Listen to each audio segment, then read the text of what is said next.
The views and opinions expressed in the following paid pre-recorded program are those of the host, callers, and guests and do not necessarily reflect the views or positions of the station, its management, or its owners. Securities offered through Kestra Investment Services, LLC. Kestra IS, member FINRA SIPC. Investment advisory services offered through Kestra Advisory Services, LLC. Kestra AS, an affiliate of Kestra IS. Capital Advisory Group, Inc. is not affiliated with Kestra IS or Kestra AS. Neither Kestra IS nor Kestra AS provide legal or tax advice and are not certified public accounting firms. You work hard for your money. For the next hour, you're going to learn how to keep what's yours. Capital Advisory Group presents Keep What's Yours. Here are Josh Gilbert and Jeff Zufall. Well, hello and welcome to Keep What's Yours with Jeff Zufall. I am Josh Gilbert, sitting here with Jeff Zufall. He is the Senior Tax Strategist and Wealth Advisor with Capital Advisory Group. Hello, Jeff. Hello, happy Saturday. And we are here every week to talk taxes, and everybody, Yes. Oh my like, gosh. oh, I'm going back to bed. How do I change the channel? But again, I say this all the time, raise your hand in the listening audience if you pay taxes. Yes. Everyone, even Jeff. Even Jeff, who knows the ins and outs of the tax code, pays taxes. It's just a necessary evil. And I wouldn't even call it an evil because bridges have to be built. Exactly. Does a nominal tax goes towards good things. It keeps your roads, police, fire, so on and so forth, everything functioning. Schools, which are great. So that's the best part of it. But excessive amounts are what we try and eliminate, legally possible. And that's what you're really shooting for. If you pay too much in taxes or you feel you pay too much in taxes, that's what we do.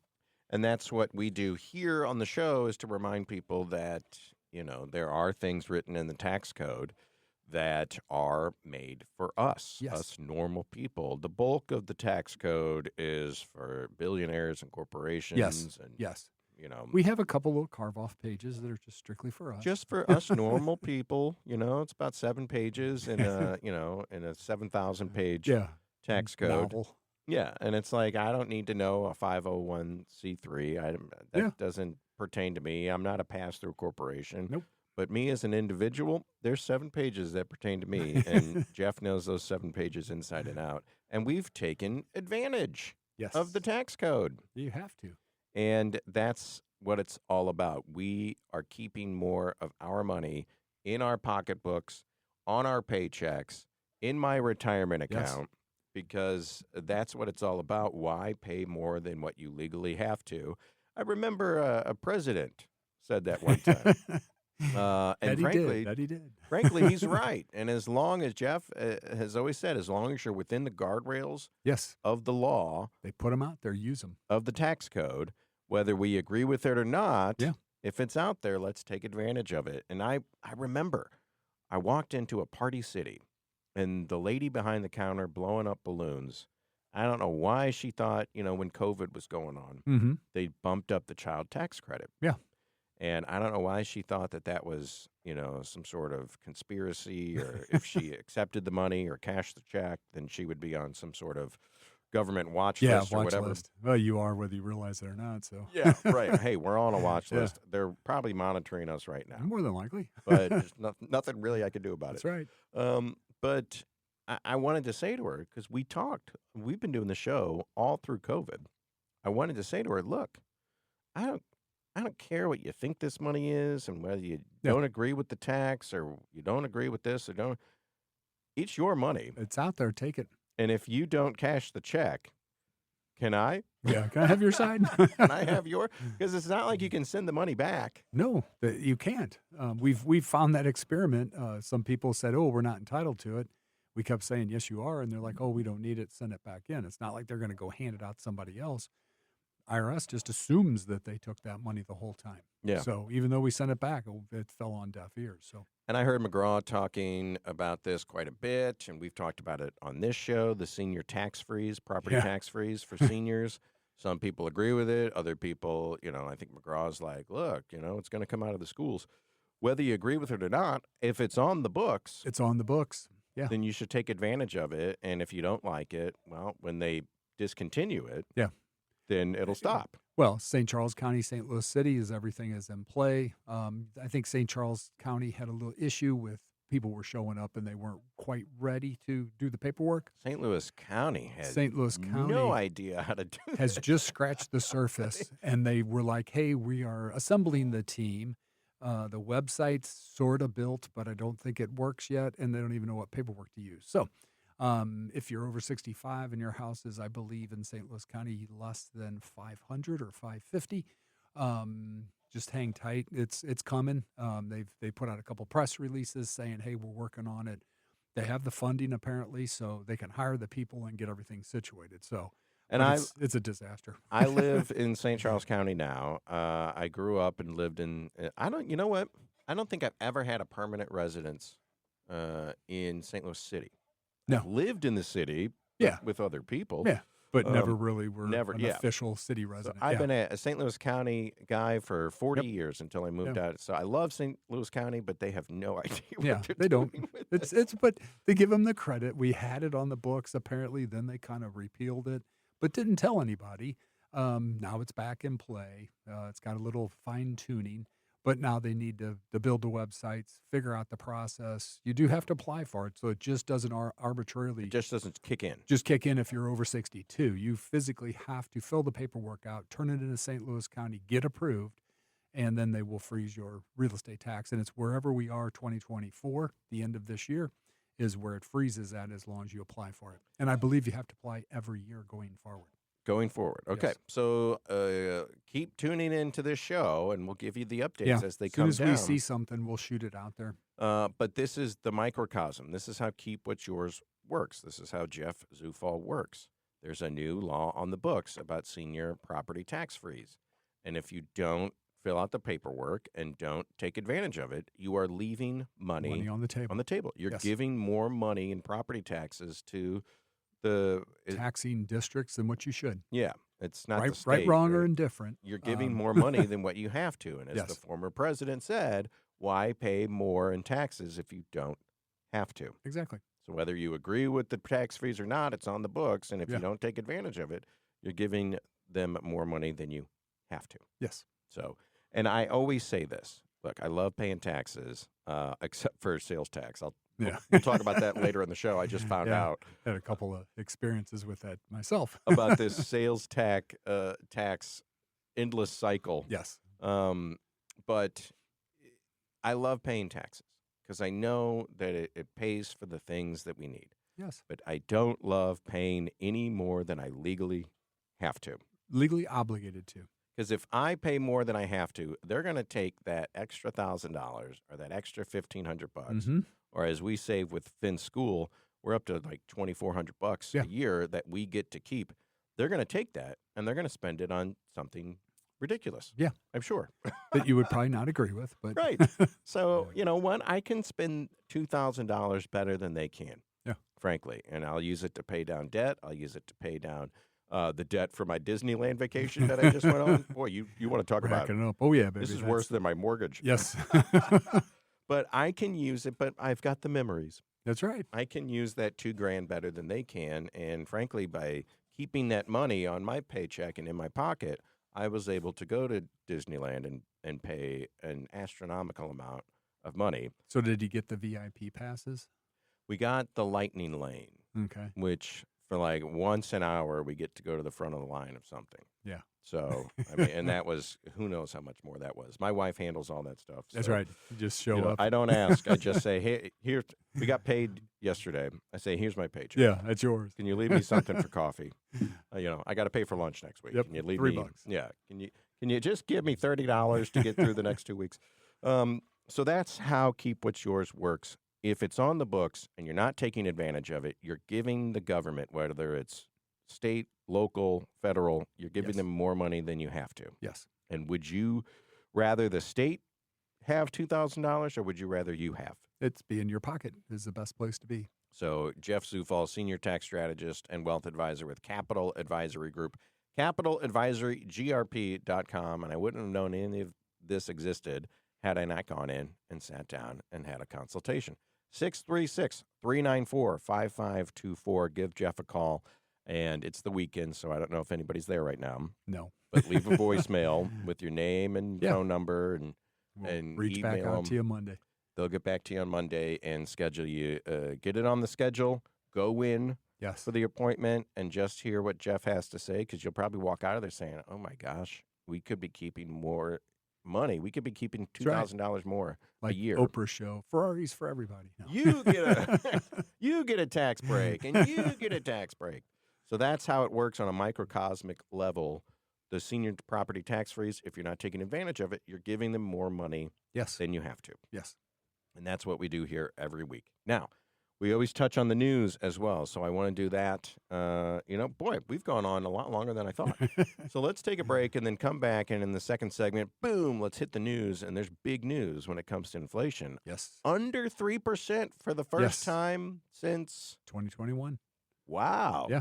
That's a milestone.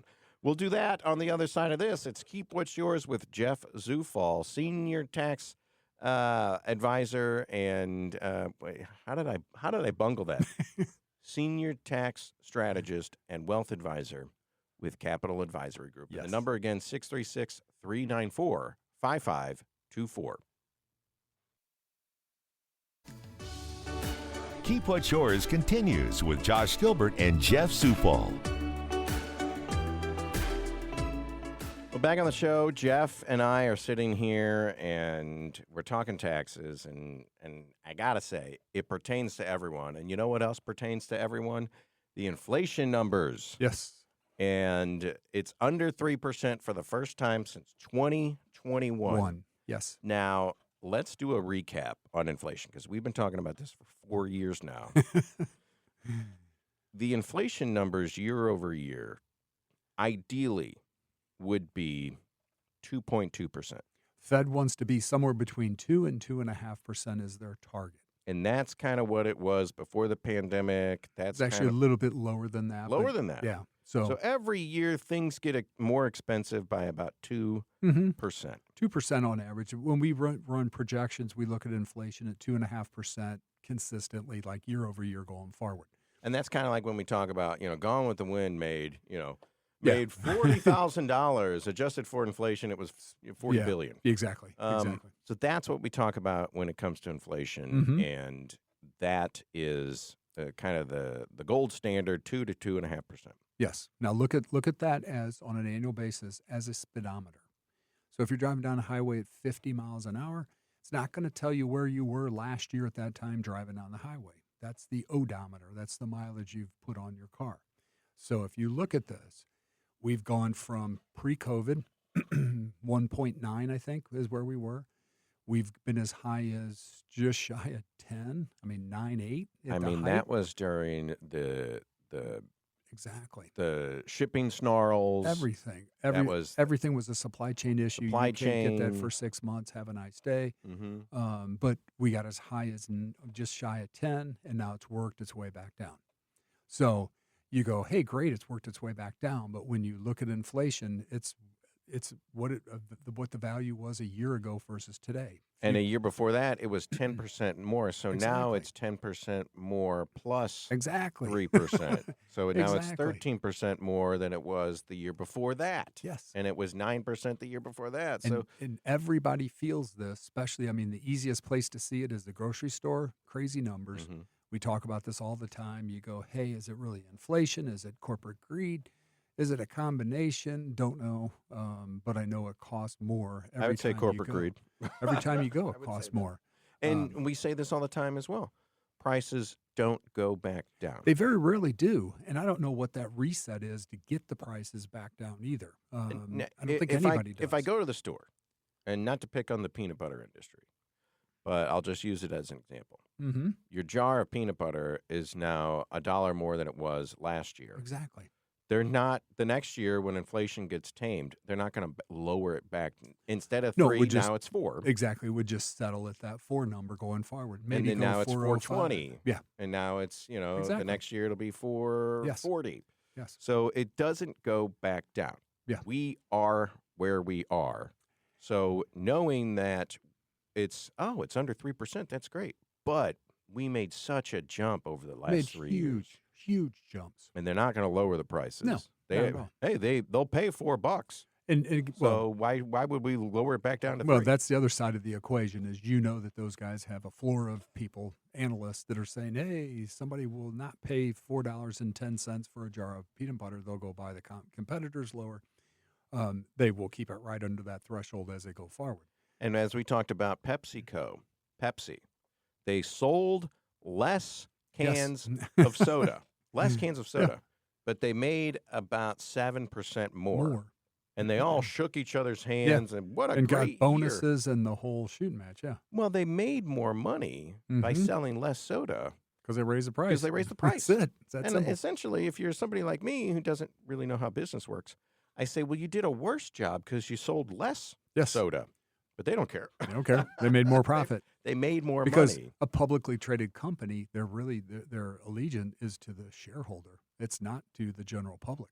They have to make the shareholders happy on a day in, day out basis. Otherwise, they're in trouble.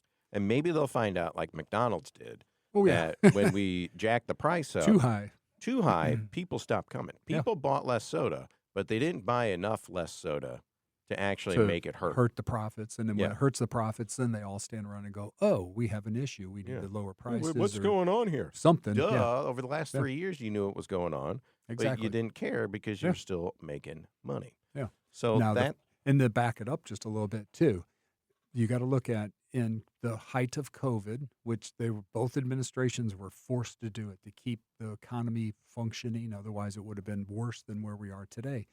We interjected $37 trillion into the economy in a year, and this is the side effect of it. Nobody really paid attention to it, but this is the side effect, which is to keep wicked people inflation. To keep companies' doors open, to keep people keep cooking in restaurants and everything. We flooded with money. The child tax credit, which we talked about last segment, the COVID relief funds, the PPP loans, all that stuff flooded, and with cash comes people spending. With people spending comes inflation. Comes inflation. There's no way around it. That's why the Fed is saying hypothetically, interest rates will be higher for longer because they've used all their tools in the toolbox. And the common sense scenario, shouldn't say common sense, it's just their easiest trick is raise interest rates, which slows down the economy. Everything that we buy, your big ticket items cost more. So you go, oh, I'm not going to buy that. So you quit spending, and it sort of tames the economy. And then when times get tough, because that's what everybody's talking now is, because the market, let's see, they had the Japanese currency trade, basically. It's the second time since 2007 that they've raised their interest rates, which was shocking to the whole international world. And then we had a bad jobs report literally 2 hours later. And then all of a sudden it was like, boom, recession word came, the world's coming to an end. The markets fell a couple thousand points. And everybody starts going, they need to lower interest rates. Well, the Fed is not looking at it to save us next week or next month. They're looking 5 years into the future, 10 years into the future, and they're trying to make sure that they get the economy where it needs to be. They don't want to do a knee-jerk reaction based on numbers yesterday. Because that could make it 10 times worse. Yeah. So, again, you hope they're the smartest people in the room. It'll come to light shortly to see if they are. Right? But let's get back to inflation numbers being under 3% for the first time since 2021.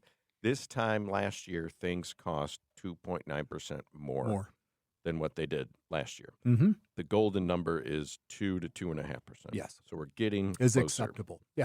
But the past, we'll just say funny numbers, but just to illustrate the point, in 2022, it was 8% higher. And in 2023, it was 10% higher. Exactly. You have to now add it's those 3% higher. Cumulative. Since the pandemic, everything is, we'll just say 25% more. Oh, yeah. Exactly. But with the numbers that we got this week, at least going forward, it tames it just a little bit. And again, though, the purchasing power, which is how many times did you get a raise from 2020 to today? And that's the question of the day. Your purchasing power is not staying up with that 20%. I did not. So it's I should feel the pinch. Because if Yes. everything's costing 20%, 25% more than it used to Yes. 3 years ago, and I didn't get a raise, theoretically, I should be feeling that pinch. Yeah, and And that's I am. yeah, and that's I why am. you say if you want to say there's two economies out there, there really are, and that's upper middle class, upper middle class. You feel it, but you could deal with it. You just keep working your way through it, and then anybody below that, it's devastating. Just you can't. There's stuff you just can't buy. End of story.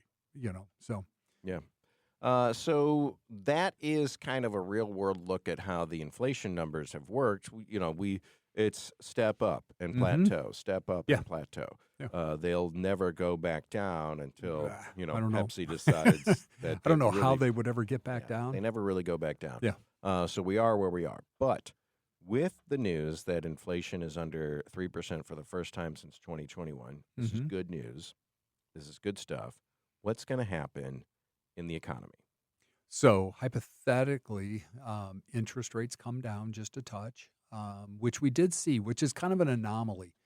Back 2 weeks ago when the market dropped, the bond yields decreased a little bit, which then had the 30-year fixed mortgage rate went from like 6.2 to I think it was 5.7 or 5.8, somewhere in there. So it dropped almost a quarter point all by itself by an anomaly.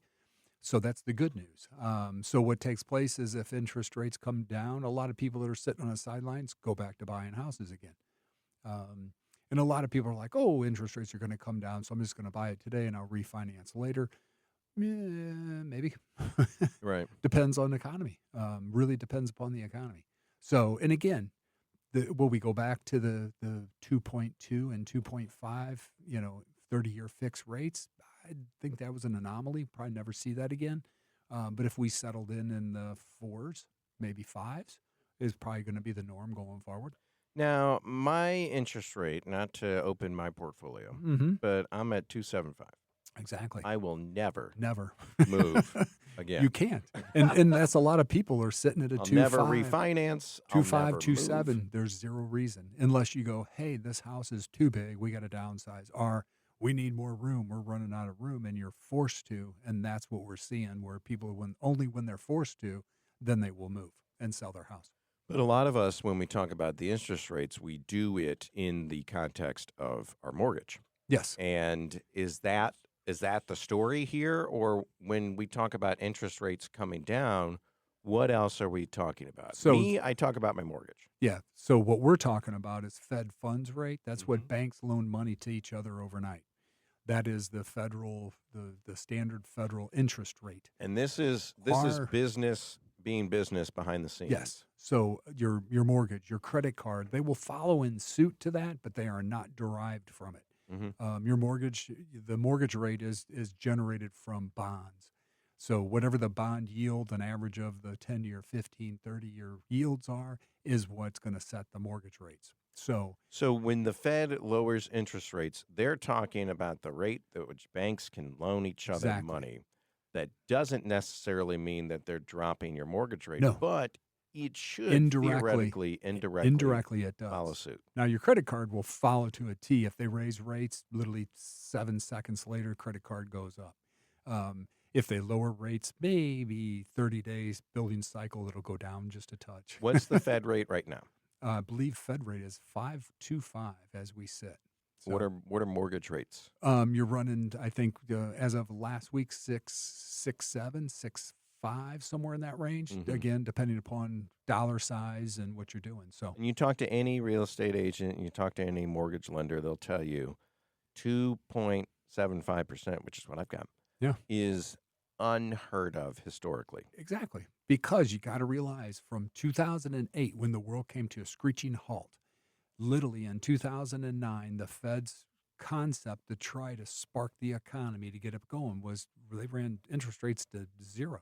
I mean, literally zero. Oh, I wish I would have gotten in. And they went. I wish I would have gotten in back then. Yeah, they went negative. The problem is you can't show a negative interest rate. We bounced around at zero from 2010 to 2022, 21, when they started raising rates again. So from 2008 to 21. It was a zero interest rate. Yeah. It's free money. And that was because of the 2008 crash. Yes. But and what they did in the aftermath to try to get us to buy homes again. But a 4, 5, 6% interest rate Is on a mortgage. well, which you take your rate and then say, hey, somebody's going to go buy it, but they're paying 5.25%. They're paying basically twice your interest rate. But that really falls in line historically Yes. with what we've been doing. I mean, ask your parents. And Jeff, what was the mortgage interest rate? My when you bought your first age house? my age will show. My first mortgage rate was 9.25%. So 4 And or that was in the 5% 80s. looks Yeah. great. So you go, hey, I'll easily pay 4 or 5. Doesn't faze me. But again, I'm in the same. I got a 2.25. I'm not selling my house. Never. Never. So theoretically, 5%, 5 to 6% mortgage interest rate is probably going to be the norm, maybe Yes, going going forward. forward. And with that being the case, maybe the insane housing prices will come down. Yeah, that's to be determined, but I don't Sure. think so. Or maybe you can't, ask for an astronomical number There's again. still, from what I've heard, still little mini bidding wars. Not like it was prior to the rates coming back up, but there are mini bidding wars on the houses again. But I know people in my neighborhood, Jeff, and I look at the house and I say, I can't believe they're asking $600,000 for that. Yes. That house is not worth that. And that house has been on the market for months. Yeah. So they're going to have to come down. Because I've people seen a couple houses. They're just cool houses that I saw, and I saw the price and I laughed. I was like, never pay that. Yeah, in a good million luck. Years. And they've come down $80,000 from their original number. Because I'm not moving. Yeah. Because I got a really good interest I'm not rate. either. I mean, But the people that have to buy a house, they're going to look at that and be like, that's crazy. Yeah. I'm going to move into this house because my interest rate being what it exactly. is, And this is much more and that's affordable. what some people are doing is they're going for a lower valued house because the interest rates are higher to get them back into that budget area. So again, that's the other side. So Well, I mean, people still have to live somewhere. yeah, So they're most going to definitely. still be getting houses, but paying these astronomical prices that we saw during the pandemic probably isn't going to happen. Probably not. And the developers are betting that Fed keeps playing this game higher for longer. So what you see is a lot of people that are not buying houses, they're renting. So you're seeing a lot of, if you look down Manchester Road, you see these apartment complexes popping up all over the place. We got one here in the parking lot Yep, at the Big right 550. here. Exactly. But so that stinks because people aren't getting that generational wealth. exactly. buildup. Well, they're not getting it, and rents have escalated fast as inflation. So you go, I mean, I'd laugh. Our first apartment was like $600 a month for this huge apartment. Today, that apartment is like $2,300. Yeah. So I'm like, wow. And you're like, but don't these people know that they could be putting that towards a mortgage? Exactly. Well, it depends on where Yeah. they buy. Exactly. But a lot of people are like, hey, I'm not going to do it, or I'm going to wait and see if rates come back where they were, the 2.5 range, which they might be waiting a long time. And so they just don't buy houses and they rent. Yeah. So- And these people during the pandemic, I'm going to sell my house while prices are Yeah. inflated.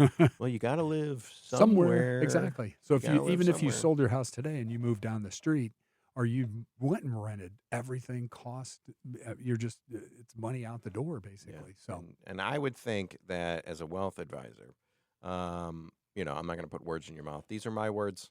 These are my words. It would Disclaimer. be disclaimer. These are my words. It would be much more beneficial to put some money into equity, into a Yes. house. Yeah. Let that be your big investment. it is. I mean, that's usually everybody's biggest nest egg to a degree. Mhm. And then when you get older and you retire, you roll over all your 401ks and all that stuff. Then you go, hey, I got more in cash. That scenario than your house. But the game is at 65, have everything paid for. Yeah. Be debt free. Then at 65, you can look around and go, hey, I'm going to work a couple more years because I'm healthy. I like what I do, and keep doing it. Do your Or- due diligence, and at 65, make the decision. Exactly. Do I want to keep working? Yeah. Is it worth it? Or like my father-in-law, he would make more money if he retired. Yeah. In some cases, That's crazy. it is because of pensions, which I'll say younger generation, probably my generation, I'm mid-50s, mid to late 50s, Mm-hmm. and younger do not have those pensions out there. Just it's not offered. Jeff, my wife missed it by one employee. This woman across the aisle got hired, and she was the last one to get pension. Yep, into the pension. Oh, we missed, and then that lady ended up getting canned. Yeah. So it's like, can we move her pension over here? So now that all that blame, if you want to say it, is put on the employee to make sure that they do what they need to do through their working career, so they have enough cash. The onus is on me now. Exactly. And for us to figure out how to save properly and to get our 401ks, or maybe you want to do a Roth, or maybe you want to do a combination, and you're like me, and you're like harebrained schemes. You come to Jeff and you say, Jeff, what if I put it all in football cards? Yeah. He'll say that's a terrible idea, and he'll give you a better way of doing it. And I'll tell you this, firsthand experience. I've been going to Jeff. We've been doing the show for 4 years. I've been going to Jeff for 3.5 of that. And I come to Jeff and I say, Jeff, what do you think about this? And generally he says, well, Josh, that is technically illegal. Yeah. But my crazy money-making savings ideas, Jeff always says, there's a better way of there's a legal way of doing it, and you can actually make and save more money. Yes. By doing it this way. And so, even my get rich quick schemes, Jeff sets me straight, and I actually end up even further ahead than I would have. Exactly. Doing something ridiculously stupid. So that's what Jeff is here for. 636-394-5524. That's the number to Capital Advisory Group. CapitalAdvisoryGrp.com is the website. Get an appointment. Go and see Jeff and say, Jeff, I got this crazy idea. And he'll say, stop. I get that. I just got one question for you. And it's like, no, don't do that. What if I stop? Yeah. This is what you should do instead, because it's legal and you actually could make more money doing it this way. That's what Jeff is here for. That's what I use him for. That's what you can use him for as well. We're going to go to commercial break, and when we come back, I want to talk to you about sales tax. Yes. Ugh. Because I've got, I'm through the looking glass on this thing. Like I said, I don't mind paying taxes, but then when I see something like this, really gets my blood boiling. Scratch your head. Yeah. Scratch your head on it. We'll be back. It is Keep What's Yours with Jeff Zufall. Give him a call, 636-394-5524. Keep What's Yours continues with Josh Gilbert and Jeff Zufall. We are back on the show, and we've been talking about a lot of interesting things today. Inflation numbers under 3% for the first time in 2021. That doesn't mean that prices at the store have gone down. No, just means that it's leveled for the time being. They haven't gone up as much as they used to. So what does that mean for the economy? We'll find out. It just came down this week, so we'll see what happens. And we talked about how if you're not taking advantage of the tax code, you're giving the federal government, state and local taxes more money than you have to. Yes. And that's kind of the name. That's why the name show of the is game. Yeah. The name of the show, name of the book that Jeff wrote. It's the name of the lifestyle philosophy you should be adopting. Keep more of your money. Yes. It's like we have to shake people to say, hey, what are you doing? A cartoon, flip them upside down, shake the pennies out of their pockets. That's what the government's doing to us, and using the tax code as our defense. So if you're not taking advantage of the tax code in any form or fashion, Jeff can guarantee you something. For the most part, you go in and you talk to him and you show him all your information, and he can say, well, we could do this, we could do that, we could do this. But if you're not doing anything, exactly. Well, there's at least half a dozen things. Exactly. There's a hand, and again, it's not you just show up and we do one thing and we wave a wand and we save you a ton of money in taxes. It is little things throughout the year which will save you the real money. And it is little things sometimes. It's the mileage on your car. It's withholding, making sure it's set correctly. Up your, and I always say this every year, start a 401k, IRA, whatever. Start it at 1%. Next year, raise it to 2%. So on and so forth. Keep raising it. Before long, you'll, way down the road, you'll be maxing the thing out, and it's saving you a ton of money on taxes. And obviously, the name of the game is don't put away so much money in your retirement fund that you can't buy groceries. Exactly. Yeah. You still got to put food on the table and function. And that's that delicate balance as you go forward. just keep inching it up until you feel it. I actually lowered it the other day. A couple months ago, I lowered it because I was like, you know what? I don't feel like I'm feeling my paycheck like I should. Because inflation, everything costs more. You're spending more. If you really did a budget and you compared a budget from 2021 to today, it'd be stunning on the increases straight across the board. Yeah. So, but then I realized, well, even lowering it, I don't have any money, so I jacked it back up again. Because if I'm not going to have a tiny bit, if I'm not going to have any money at the end of 2 weeks, I might as well have paid myself first, exactly, and put it into my retirement rather than just kind of blowing it on candy or whatever. So that's kind of all the stuff that Jeff can do for you. Here's something that stuck in my craw this week. We're thinking about buying a car. And I was going to say a new car. It's new to us. Yes, that's new. It's my sister's car, and she's looking to sell it, and we were going to buy it. So it's a used car, previously driven, whatever they call it now. Used car is a bad. Used car is a bad term. It's a bad term. Pre-owned. Pre-owned, previously owned. Reconfigured, remanufactured, whatever. But I realized that if I buy this car from her, I'm going to have to pay sales tax. Yes. Wait. What? Anything that owns a title. You got to pay sales tax on it. Yes. So I go to the grocery store, I buy food, I pay sales tax on it. Yes.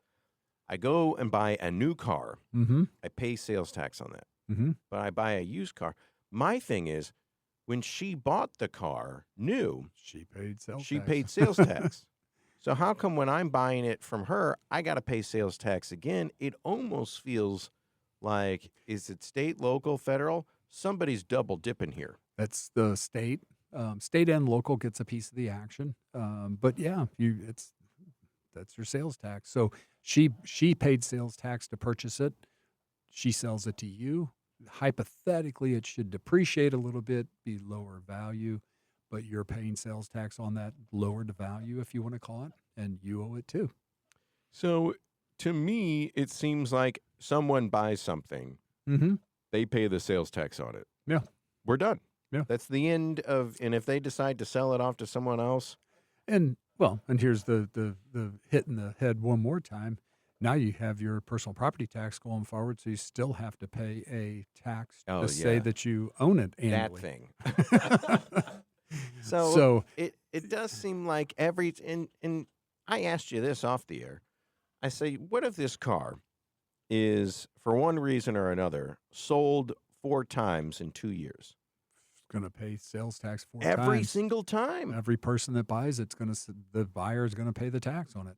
So at what point do we not have to continually pay sales tax when we start selling stuff amongst each other? Like, we do the yard sale every Saturday morning. Are these people paying sales tax? No, because it's titled items. And I say title, a car, a trailer, stuff like that that has a title. The title has to be transferred. When you transfer the title, unfortunately, the side effect is sales tax. So a titled asset, that's, at least in the state of Missouri. What states don't have personal property tax? I don't think Illinois does. Illinois. So if it's got a title, I pay personal property tax. Yeah. But if it has a title, I also pay sales tax. Yes. So you're paying sales tax to buy it. Even an outboard motor, you pay. I mean, outboard motors have titles. Had to replace an outboard motor. Where's the title? On the boat or on the motor? It's on the motor. It is? Well, it's got 2. It's technically got 3. It's got a trailer, it's got a boat, and it's got a motor. When people sell trailers on the yard sale, they say, I got the title and everything. For a trailer? Yeah. For a trailer. the truck pulling the trailer should have the title. Has the title. But you always see trailers have little license plates on them. They have the plates, and then it has a title to go with it. So why does a trailer, which doesn't even have an engine or a motor or whatever, why is a trailer? I can't answer that. All I know is you have to pay it. I had to replace an engine. The outboard basically bought it. They put it on for me. It was ready to go. And then he handed me this thing. In it was my little packet. He said, just go to your license. I thought I was just going to pay to get my little sticker for an outboard motor, and Yeah. you stick it on the engine showing that, you have it registered. I kind of didn't realize I had to pay sales tax on that. So in the little package was what you use to go pay your sales tax on. So for boat people, break out another 1,000. Yes. Best day of your life and is the day you buy it and the day you sell it. Mm-hmm. For boat people, do they have to pay 3 different personal property on? It's on one. In St. Louis County, it's on one bill. It's on one bill. Yeah. Okay. So, but they know you got a trailer, a boat, and, and a motor. Yeah, it's all listed, and you pay. Oh my God. Yes. So I've said on the show, I even said it today, I don't mind paying taxes when they make sense. Yes. But these start to pile up, and you're like, well, this And you're just seems like a never-ending sales Yes. tax loop. It is. Now, your personal property, as the I'll say the value of that item decreases or depreciates over time, hypothetically gets lower. But again, it's still the fact you bought it, you had to pay sales tax to register it, then you have to pay personal property tax on it. And again, the key is if you bought it in June of 24, come December, you don't owe the personal property tax on it. It's whatever you own on January 1 of the year. Oh, in St. okay. Louis County. Right. So January 1, you owe it December of that year. So Should I buy something in December? Is that the trick, or well, yeah. Well, should I buy something January 2nd? January 2nd, you don't have to pay the personal For property another tax for the whole nother year. Yeah. So you don't want to do it in December because then you own it hypothetically Less. 30 days later. So then you pay the personal property. So you wait till January 3rd or 4th. Oh, You I buy see. it. Yes. You didn't own it on January 1, and you delay it for 12 months. Perfect. Property tax planning. So, and is that something that we can come to you? And I always say this, anytime we do anything, there's a tax implication. Yeah. I mean, you could go on Missouri Department of Revenue. So if you buy a vehicle, you buy a motor, whatever, you can go type in your sales tax off your ticket that you get from wherever you buy it from, and it'll tell you exactly. It knows what county you live in, and it knows exactly what your sales tax And is. tell me what it's It going was to be. mine was within, when they bought it for a vehicle, it was within, I think, $3. And that's probably because I had a $3 fee for something. Mm-hmm. If I have a property in a different zip code that has a lower property tax, should I register my car to that property? Hypothetically, yes, because you're a resident of that county. So Can as I long buy as a house in your Illinois? Your vehicles, you see in Missouri, you see Illinois plates driving all over the place. Wow. Okay. And so, yeah, technically you're skirting the law, but it is what it is. And that's the thing with Jeff. He will tell you this is legal and that is not. Yeah. And this is the way to go about it. So I come to him with this property tax scheme and he'll say, Josh, that's illegal. Here's a better way of doing it where you can actually keep and save more Yes. money. And that's the whole shooting match, as Jeff would say. What if I, here's a hypothetical, wink. Someone decides to sell a bunch of baby stuff because they're done having kids. And it's porch pickups, it's Facebook Marketplace, it's all that. Who's paying sales tax? Nobody is. Okay. So In the eyes of the government, though, is somebody supposed to be paying sales tax? hypothetically, you'd say that's income and you have to report it. But again, you have a basis, and if you really want to get technical, that baby bed that you bought cost you $1,000. You sold it for $200. You're taking an $800 loss on it if you really want to look at it that way. Now, don't go writing this stuff off on your tax return. Now the wheels are turning, Jeff. Don't write it off. But that's why that stuff is not reported as you go forward. And now, ultimately, now, if you're selling it on eBay, yeah, whole nother ball game. Because if they ever decide to quit deferring this new law, anything sold on eBay, money passed through Venmo, they're going to kick off 1099s to you. yeah. And then you have to come back. And it happens today. People sell junk out of their basement, and you basically match dollar for dollar, to say basis cost me 10 times this, but I got rid of it, so you don't pay tax on it. If I sell something through eBay, through them, Mhm. will they take the taxes out themselves? No. Okay. They're just going to kick off a 1099 to you. And then you have to report that 1099. You can't just throw the 1099 in a trash can, because about a year and a half later, the IRS will be looking for that 1099, or at least the reporting on your tax return of that 1099. And ultimately, if I sell something to you, we are two people and we make a deal. When it comes to sales tax, who is the onus on? The purchaser or the seller? Well, it's technically seller. So there's a Wayfair rule out there. So Wayfair sold across the country, and used to be where if you bought stuff online, you never paid sales tax. That was the beauty of it. And that has quickly gone away over the last maybe 6 years or so. And it's because the federal government went after Wayfair and said, guess what? You guys sell in every zip code in America. You should be paying sales tax. A huge lawsuit. So there's an entire industry now that is, kicked up for sales tax reporting or helping of sales tax reporting. They know every zip code, There's got to be thousands and thousands of different tax districts. Oh, yeah. So if Wayfair has to keep track of that. Yeah. If you're a business and you sell across state lines, you are selling basically to people in Colorado or Florida or wherever, and you need to know their address with their zip code. And there is a software program that computes it and says, here's your sales tax on that price. That's what you need to collect.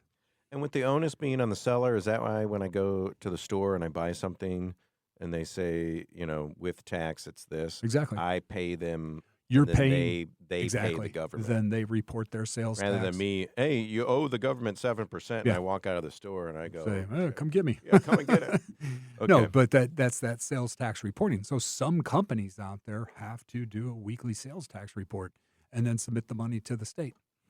So, well, I feel like purchasing a car second, third, fourth hand shouldn't be, we already paid the taxes on it once. Why do we have to keep doing it? Keeps going. Unless the only, I forget what the ruling is. If you wreck your car and you just paid sales tax within the last year or 13 months or something like that, you get a waiver.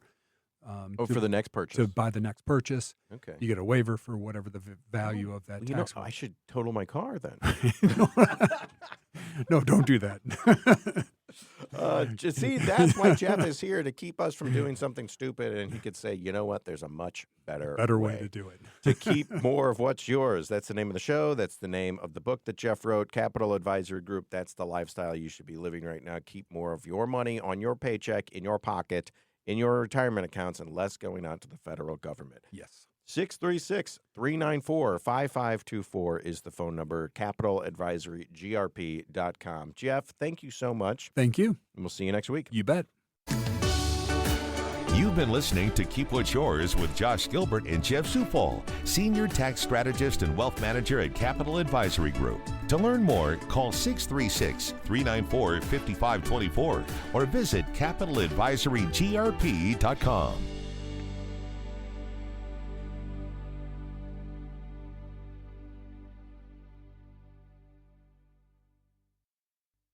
The views and opinions expressed in the preceding paid pre-recorded program are those of the host, callers, and guests, and do not necessarily reflect the views or positions of this station, its management, or owners.